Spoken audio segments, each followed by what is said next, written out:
You're listening to the We Are Libertarians podcast network. Find all of our shows at wearelibertarians.com. Welcome to the History of Modern Politics. My name is Chris Spangle. Thank you so much for joining us here on the program. Joining me is my co-host, Matt Wittlief. How are you? I'm doing well. Thanks, Chris. So, History of Modern Politics is a show that Matt and I have been talking about, how long? 5, 6 years? Yeah, probably something like that. But to do it right, we never really had the time, and we both have made the decision that we're just going to do it. And the whole reason that we want to do the history of modern politics is that to understand the present, you must understand the past. And we're both history nerds. And as you study history, you start to see the same common themes popping up throughout history. Everything is, I'm not sure who said the quote, but history doesn't repeat itself, it rhymes. And that is very true. And so when we started talking about, we actually did 2 episodes. It was called Defined back in mid-2018. And those are both posted on the free feed, which you can find at historyofmodernpolitics.com or wearelibertarians.com. And that they're both up there. And we were going to define terms. And the more we started talking about the definition of libertarianism, anarchism, conservatism, progressivism, the further the timeline started moving back. So it wasn't just 1994. We really needed to start in like 80, 94, and probably even further back. But there just has to be some starting point. And so the goal of the show over the forthcoming seasons and years is to essentially give a person who is interested in politics a background of American politics, its worldviews, and how our modern conversations have fully developed. And that is going to take shape through history and the different types of history, both intellectual history, social history, meaning what is the kind of life lived by the average person throughout history, what's called the great man of history, the theory of great man history. Great man theory. Yeah, thank you. Where it's like, King Louis the Sun King, and he interacted with Henry the whatever, so that kind of history is really kind of the course of most of history until the mid-60s, when there started to be more cultural history, which is a lot of anthropology and social history and economic history. And we're going to blend all of these different things and try to give someone a full understanding of how we ended up where we're at, both good and bad. My name is Chris Spangle, and I am the host. I am the founder of the We Are Libertarians podcast network. I am the host of the Chris Spangle Show and Liberty Explained and several other podcasts. You can find all my different projects at chris-spangle.com. And I'd love for you to go check out the Chris Spangle Show, which is a weekly discussion of politics and current events. And we do much the same thing, where we give you a full deep dive into politics, so you have a full understanding of what's going on, so you sound smarter when you're talking with your friends. And that's the whole goal of the entire network and all of our shows and this podcast as well. Now, Matt, I'm a libertarian. You and I met in the libertarian world. We are both libertarians, more like classical liberals, independent, moderate types of libertarians in general. We want to acknowledge our bias here and say that we will be fair to all different parties, when talking about the right, the left, the middle, and different groups throughout history. But I think it's only fair that we acknowledge that we do have a political point of view and where we come from. Yeah, absolutely. And you and I, as you mentioned, got started of getting to know each other back 13, 14 years ago now. Yeah. As I was starting to get more interested into politics, and I had started a blog, and you had just joined, actually had not even joined the Libertarian Party at that point yet. And then I was chasing you down and you were chasing me down. And so, we go back a while and then, put in our years in the trenches, if you will. And then both kind of lost interest and then both politics. kind of lost interest, right? Exactly. And there's an old rule in politics that hacks don't die. Political hacks just go off to study history. And we are continuing that tradition. That happens. It's so funny that I work on another history podcast called Leaders and Legends with Robert Vane, who's the former deputy mayor, former spokesperson for the Republican Party of Indiana. And he's great friends with all the establishment Republicans and Democrats, people like Ed Tracy, former county chair. And they just all get together at lunch and talk about history. They're like, could Thucydides have done this? I mean, it's very, what if Hitler had done that? They don't talk about politics anymore. You study history. And Robert said, I study history because I can choose the outcome now. It's a lot less frustrating. There you go. And so yeah, I mean, over the last few years, I've been, pursuing a few of my own little kind of pet projects and hobbies. And as you noted earlier, right, we've kind of had this idea percolating in the back of our heads for several years now. And I think, you've been doing a ton of reading. I've been doing a ton of reading, and now it's exciting to come together and try to start putting something together where we can help kind of folks learn that arc of history. And, neither of us are professional historians. Right. So, disclaimer. So this is going to be, but we'll get in depth. We're not going to get nearly as in depth as you might find on other history podcasts or going in and reading, deep history biographies or overviews. Right. But we'll help you find the resources that we're looking at, so that we can, share that intel and areas that you have interest get even deeper. Yeah, I mean, for me, I've been a huge history nerd since I was a kid. We used to go to St. Augustine, Florida as kids, and I have tape of me at 5 years old giving history tours, little history podcasts that I'll play on the show maybe sometime. But I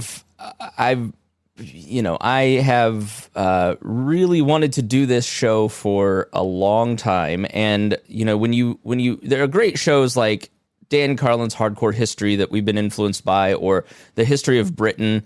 I'm not sure the name of the guy that does it, but he does a great job, but it's very in-depth. I mean, he's done this since 2013, and he's still on like 1066, so we don't want to do that. We want to, this is not going to be exhaustive by any means. This is going to be an overview, and then give you resources to go check out further things, just so you're aware. I think awareness, and then you can dive deeper on your own.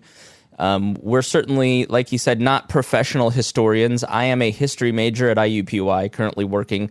And part of the reason that this has gotten started is I went back to school to learn how to do history, to learn how to research, to learn how to read, like in depth for a project like this. And I got an A+ in history of the history of Britain before 1688 last semester.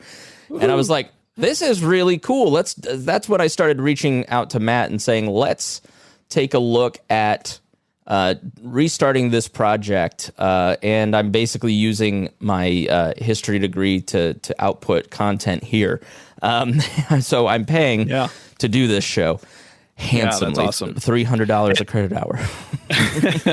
And then, my love of history goes way back too, right? So I think on our little bio, I talked about writing books in crayons, right, when I was a kid. But like literally, I actually found it cleaning out the basement the other day, a book that I wrote, which was basically just copying encyclopedia entries, but as a first grader, of every single president up at that time, up to Ronald Reagan, right, with their biographical sketch, where they were born, who their wife was, what president number they were, etc.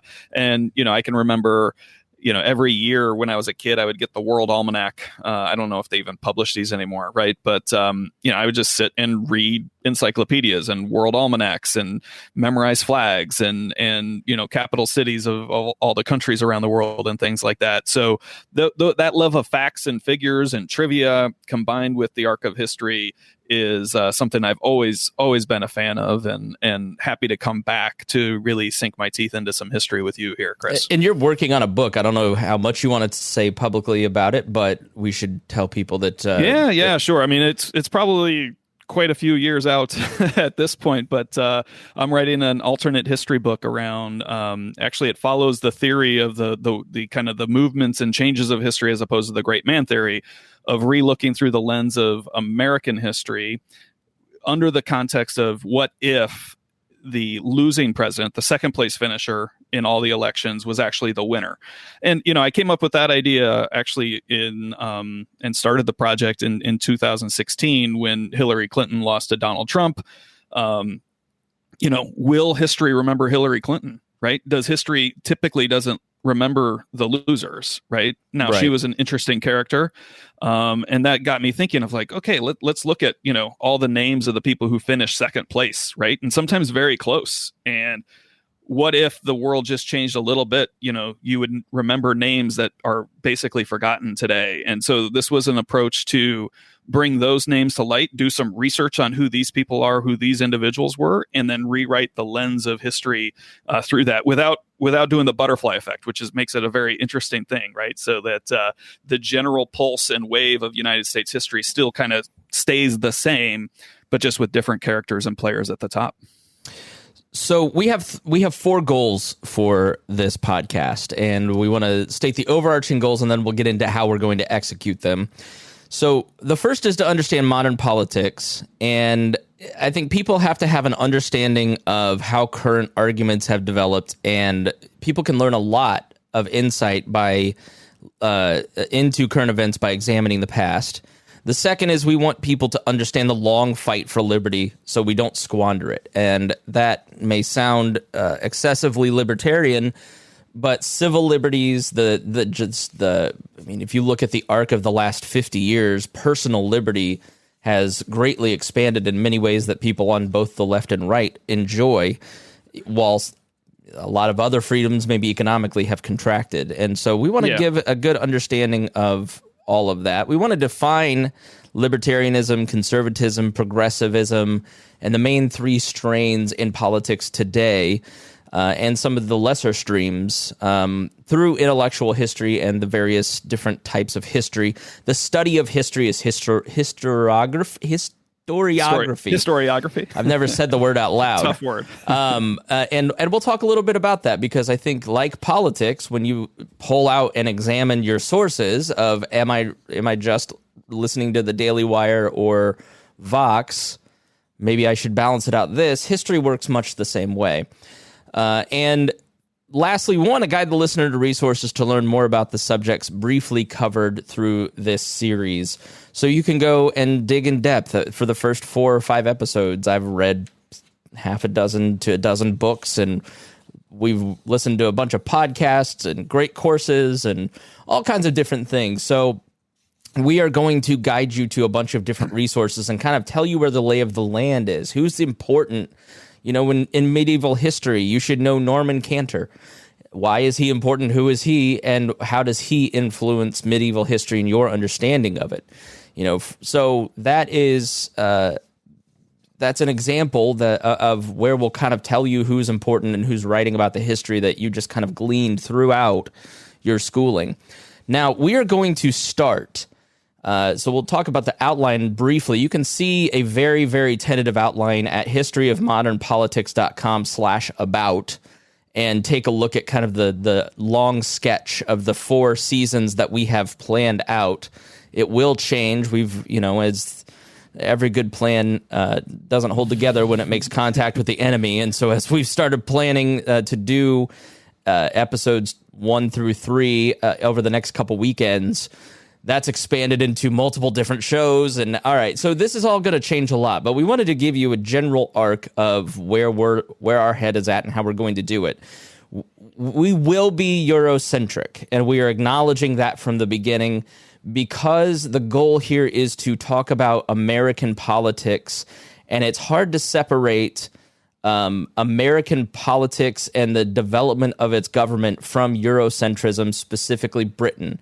And so we are starting in Roman Britain and starting with the experience of the average inhabitant of Britain in clan rule, and then talking about the development of British government and history until we flip over to America.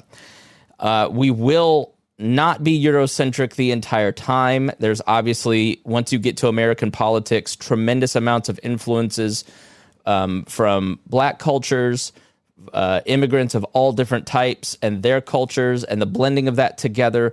Once we get there, we will talk about that, but we want to acknowledge that the beginning of this, when you look at it, will seem very Eurocentric, and we wanted to just acknowledge that and just say that we have to have a starting point. We have to start somewhere, and that seemed like the most logical place, Matt. Yeah, absolutely. And you know, while there have been threads of forms of government that exist in other parts of the world, in the East, in Africa, throughout history, that have had tinges of similarities to what we think of today as a modern liberal democracy. At the end of the day, where it really came to fruition, that type of concept of government was in the West, right? And with the birth of America and the Great Experiment and the revolutions of France, and we'll get to all that. It's going to be super exciting, but that is where the thought process and the the birth of the American idea, if you will, and the politics thereof, that's where it all kind of comes from. So we'll go on that journey, and as we can sprinkle in influences and relevant content from other cultures, we certainly want to do that. But yeah, absolutely, we are taking that Eurocentric approach, not because we think it's better, right? Yeah. But that's just how we got to where we are today. Yeah, I think once you get to the 20th century, you have to look at a lot of different Black political thought, and this not just the civil rights area, but Du Bois and the different arguments, Marcus Garvey, and some of that, and we will cover that stuff. But we are also not starting in ancient Greece or Sumeria, and that is because a lot of what we understand about ancient Greece and some of those cultures is a fairly new development. I mean, people in Europe, for instance, didn't have a lot of cognition of Plato and Aristotle until the Arabs brought it to them in the Middle Ages, near the Renaissance era. And the Victorian era is what really threw gasoline on our understanding of the classics and ancient cultures. And then the 20th century with archaeology developing. And so we didn't want to start with the human experience in those ancient BC cultures. We wanted to take more of the intellectual history approach and give you a view of how politics developed from the most common experience of the guy living in the thatched hut in the Isle of Wales or Britain or England, or what at the time was called Wessex, or so we are Wessex, Sussex, Essex, all those different places. So we are not starting in Greece for that reason. A lot of histories will start with the ancients, and we are not doing it that way. We're starting around 94 AD, or the Common Era, as historians would call it.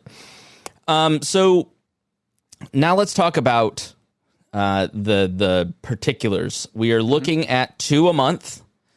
And that our original goal was 1 a month, but we figured we'd probably break this into 2 a month, and make the episodes 45 minutes to an hour. We are not going to do 4 or 5 hour history podcasts, although the history listener is accustomed to that and often likes that. We wanted to kind of make it a little more accessible and less daunting, because sometimes your average person will look and see a 4-hour podcast, and even though it's the most brilliant content you've ever heard, like the Armageddon podcast by Dan Carlin, a lot of people won't start with that. This is an idea that originally started as a thank you to the patrons of We're Libertarians. And so I have been promising this to the patrons of the We're Libertarians podcast network for years at this point. And they're going first. And so they're going to get, if you are a patron of the We're Libertarians podcast network at joinwalplus.com, WAL+.com, then you'll get the episodes in full 6 to 9 months before the public will. If you don't feel comfortable joining to get early access to the podcast, joining a support of the Libertarians, I get it. And so you can go to historyofmodernpolitics.com and join the Substack system there, and you can get the early access to these podcasts. If you are a patron on the We Are Libertarian side, you can have free access to the historyofmodernpolitics.com. Just shoot me an email. You're more than welcome to pay twice, but you don't have to. But if you are listening on a free feed currently, because we are in Apple, Spotify, there is a public free feed in Apple, Spotify, Google, all those different podcast players currently, as well as the public website. The reason is that as we promote this on my main podcast, The Chris Spangle Show, I wanted there to be a placeholder. So in a few months, when we start publishing this podcast to the public, then we already have a built-in audience. So, and I felt that would be in some ways less confusing. So if somebody just kind of randomly hears it on a show or sees us talk about it on social media, and then they go to their Google Player or Apple or Spotify and it's not in there, that is kind of annoying and frustrating. And they're like, what the hell was he talking about? So there is a free podcast feed set up. It will not have the episodes for many months. If you are hearing this and you're on that feed and you want access to the podcasts, then you should go and join the We Are Libertarians Patreon or sign up at historyofmodernpolitics.com. So we will likely not start publishing episodes until 2022 on the free feed. But we are going to start publishing episodes here in the next couple weeks and get the ball rolling. So this will be a seasonal podcast. This is very, very research intensive. I myself am reading a couple hours a day and have been for months for just the first few episodes. We're both listening to a ton. My whole life is medieval history and medieval government. And so you just at some point need to have a break. And so, as soon as we finish these episodes that we've got planned out, the first 2, 3, 4, we're going to immediately start jumping into researching the next set of episodes. And then at some point, we're going to want a break. So it will be seasonal, and we have not determined that break. So if you've got any questions, comments, concerns, corrections, my email is chris@chrisspangle.com, and you can also email info@historyofmodernpolitics.com. Matt, I don't know if you want to put your email out there. If you have a Twitter, shameless self-promotion. You can find it over on historyofmodernpolitics.com and check out the About Us, and my email is in there. All right, perfect. Yeah, and you can follow us on our social media through that same page if you want to join us there. So, did I cover everything? Did I explain that? Yeah, I think so. Great overview, and we're really excited to get this going. And thanks for covering all that, Chris. Absolutely. Well, thank you for helping do this. I am I'm a buckshot when it comes to research. I'm going to read 8 books at a time and try to absorb all this information and then just blurt it out. Matt is a systems person, an engineer type, and he's like, here's this outline that numbers 53 pages, and here's the structure of what we ought to do. I'm like, perfect.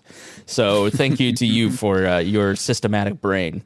Yeah, and unfortunately, I think we're up to 6 seasons now, Chris, instead of 4. Really? So, but as you noted, it's ambitious, and the things are likely to change, and we will see how the outline flows as we get into it. Great. All right. Well, please go subscribe at historyofmodernpolitics.com or join wallplus.com. Make sure you check out our Twitter at HistoryModPod. They have, I don't know if you've seen this, Matt, but they've already banned us. Like if you go to the Twitter, if you go to sign up, it says this has some suspicious activity. And we've literally put out 2 tweets. So I don't know how these companies want anybody to use their product, but love for you to go join the free email at historyofmodernpolitics.com, and you can get notified when we start going public, or join the Substack or join the Patreon, and you can start getting the content as soon as in May of 2021. And with that, we say thank you, and we appreciate all of your support. And please tell your friends, have them subscribe if you know a history lover in your life. The best way, really the only way in the modern age now to promote a podcast like this is through word of mouth. So with that, I say thank you for listening, and we will see you again soon.